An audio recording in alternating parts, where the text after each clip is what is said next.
So we'll go with I went with top 10 because there was a lot of good movies this year, There was, and yeah. unfortunately I wasn't able to see half the movies that they actually put on the top 10 for Rotten Tomatoes, which I'll get to shortly as well. So obviously the very first one on my list is Rogue One. And I waited until I saw Rogue One before I made this list for obvious reasons because I knew Star Wars generally is always on top of my list. And it was top of my list for many reasons. It was not your traditional Star Wars movie. Um, every Star Wars movie that you've come to know, the heroes, save the day, and they, ride off into the sunset, so to speak. Um, this is the first Star Wars movie where I really didn't get that feeling. Like, yeah, they saved the day, but they actually went down with the ship, so to speak. So it was a really different, different feel, and that it really emotionally touched me in ways that I don't think any Star Wars movie has managed to do. Um, otherwise than New Hope, where Obi-Wan Kenobi was pretty much blasted into oblivion. Um, but to see the young Princess Leia again, and and she had only one line to say, and that one line speaks wonders with how we're feeling today, and how pretty much the entire world is feeling today, and that's hope. Um, I never imagined how one word could mean so much, and could touch so many people in different ways. I'm hearing stories of how people wept, and I'll fully admit I actually had tears in my eyes when I saw her turn around and just that one simple word, because in a world where Star Wars is owned by a new company and taken different directions, hope is what you need, and the last two movies has proven that hope is in the right place. Absolutely. I never honestly believed that Star Wars would be able to pull off a standalone movie, especially not in that timeline without Jedi. That was a weird part. Yeah, and I don't. I mean, here's the thing. We could go up. I could sit here and we could talk about Rogue One for like 20 minutes just on its own, and I really want to bite my tongue up about this because I really feel like, I mean, I'm gonna just flat out say this is the number one movie on my list as well, even in the list. But I mean, there was Force users in here, and we discovered there's more to the Force than just the Jedi and the Sith here. And again, I don't have an extensive list in the head. Sorry, guys, I can't remember the names of the characters. I liked it because it was Star Wars, but it wasn't Star Wars. I mean, it's kind of like this. You're going into a movie where you know somewhat of what the end is going to be. You know that these people are going to succeed by getting the plans to the rebels, and the fact that we don't know who any of these characters are, that none of the characters that appear in the movie have ever appeared anywhere else, kind of leads you to realize that this isn't going to be a happy ever after story. I mean, even with Empire Strikes Back, and with Attack of Clones, where the stories are kind of have a bit of a somber tone to them near the end, it's still not like a really sad. I mean, there's kind of finding that silver lining. See, and there's, I mean, again, and there is definitely a silver lining to this, but I mean, you realize you have going into this. I mean, spoiler alert, guys. This movie's now been out for a couple of weeks. We're not going to hold back. These people aren't going to survive. And I had that thought originally. That thought, right? But the more I'm watching Jin and Cassian interact back and forth, I had in the back of my head, what if we're seeing Rey's parents, and then all of a sudden the Death Star blows up the planet they're on, and they die, and you're leaving going, holy crap, like, there goes my theory. Like, it was so plausible, so right in front of you, and it led you, to that conclusion for so much during the movie that maybe we're seeing the story that leads to the story. And that would have been too easy, I think. And that's why I like it. Like it was the traditional Star Wars, movie. It was the twist, and the turn, and making you think things that you wouldn't normally think, and you're trying to see the story within the story, and it's just really moving on so many levels. And I have to agree. The one great thing about this is because this movie has clearly been a success. This does go off and show that they can go off and they can do movies outside of the Skywalker saga that are going to be, successful. And I think that's what I really like about it. I definitely agree. And we'll move on to the second one on my list. And my list isn't, generally how I feel about movies. I go with a lot of different aspects of it. My second one was Doctor Strange. Now, not everybody enjoyed this movie. I think it was very well done. I literally felt like I was on an acid trip for most of the movie, and I feel like it was the perfect inner struggle for a character, and why it kind of spoke to me was, we've all been there. We've all had that feeling, of wanting to be something else or someone else, and not quite sure how to get from point A to point B. And that's what I feel that movie was. It was just that complete inner battle with yourself to figure out, okay, am I destined for greatness, or am I where greatness already is? And I can't argue. I'm not sure I would place that on my list quite as high as you, but I mean, it's definitely going to be on my list. I'll just, once you're done yours, I'll kind of give an overview of what my top 5 is going to be. Yeah. Then I'll kind of list a couple movies. I won't necessarily say we're the worst of the year, but we're, kind of letdowns for me. I'll probably stick with the top 5, and we'll do honorable mentions for the other 5 that I chose.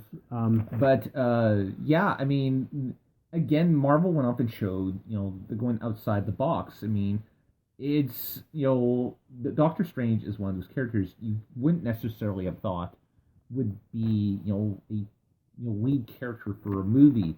But then when Iron Man first came out, no one originally thought that was going to be a success. Yeah. No one thought Guardians of the Galaxy was a great concept, or Ant-Man for that matter.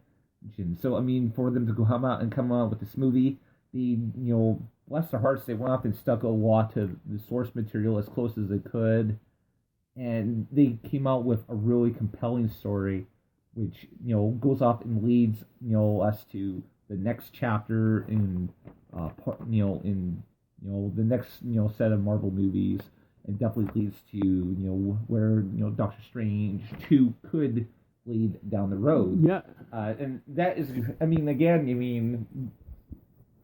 says something where the top 2 movies on your list are both, Disney movies. It does. And, and just how incredible some of the writers that Disney has. Number 3 on my list is Suicide Squad. Now, I'm a huge Harley Quinn fan, and that's pretty obvious. But what actually made this movie go from potentially number 2 on my list to, down to number 3 was one simple word, and that was Joker. Oh. I do not feel that, I honestly feel that if they had excluded Joker from this movie, that this movie could have potentially fared better than it had. It was not the Joker that was needed. I'm all for including his voice and maybe some pictures or so, on the wall as they walk past this deserted city, or walk through this city.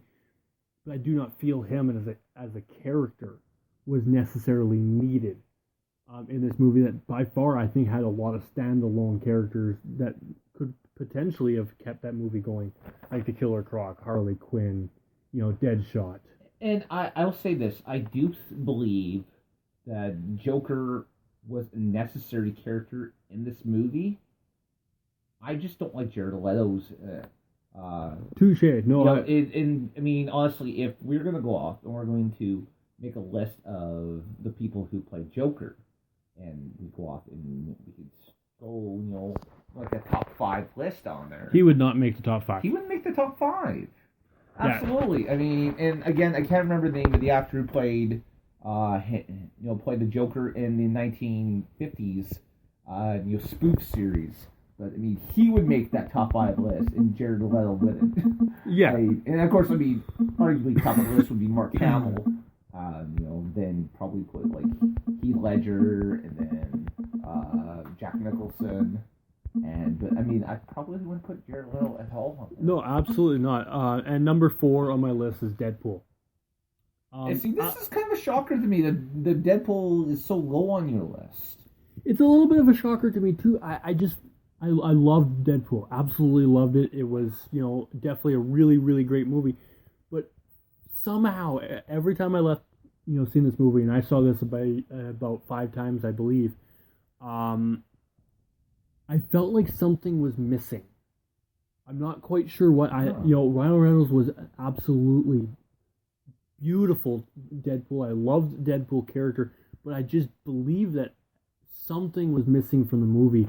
I'm not quite sure what. I don't know what they could have done to add that. But just to me, something was just not right. And number 5 on my list is Finding Dory, and that's from a kid point.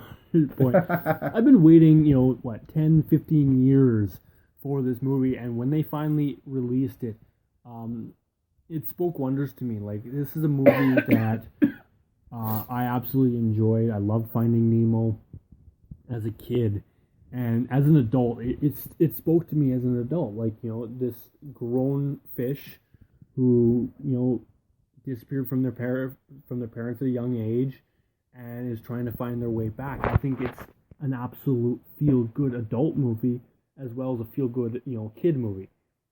So yeah, that's pretty much the top 5. As I said, it's not set in stone. Like, I do believe that it's possible that some movies may not have finished where I put them due to different personal feelings that was going around the time. It's just how they speak out personally to me. And that's not to say these movies aren't good, or that other movies, that came out this year weren't good as well. There was tons. There's a lot to choose from, and way too many movies for me personally to go see. Okay, I mean, so I'll sort of quickly go through mine. Of course, I've already said number 1, of course, is Rogue One, a Star Wars story. I'm actually gonna place Deadpool as number 2, and part of the reason is that I promise I'm not a Deadpool aficionado, but from everything I've read, everything I know about Deadpool, this was an incredibly well done movie that was stuck really well to the source material, and it was just everything that I really wanted for Deadpool. And I mean, it was a hard R. I mean, they could not possibly have done this if it had been PG-13. There was no way to go around it, and I can't imagine a more perfect Deadpool movie than what they did here, other than possibly having Cable. But and that's where I think something was missing, because you had Deadpool, and I don't feel that Colossus was that perfect, person across from Deadpool. Considering how the limited budget that Fox went off and gave them on this movie, they went off and they nickel and dime their way through this, and they turned it into an epic movie. Even adding Domino could have potentially made Deadpool fight Rogue One for number 1 on my list. Just by adding Domino. And I really do hope that they bring Domino in. I can't remember, but the character, his girlfriend, and is actually a superhero or supervillain in the Deadpool world. It's kind of interesting because having read about the character in the comics, Deadpool kind of treats her as if she's kind of like a stalker in the comics, from what I understand. So it's kind of interesting, but it would be interesting to see what next movie. Not only with Cable, I mean, I think Cable would be perfect. I mean, these guys are kind of like the Abbott and Costello, or I don't know what a reference for you younger people would be to that. But yeah. I mean, they worked really well. I mean, you had Yeah.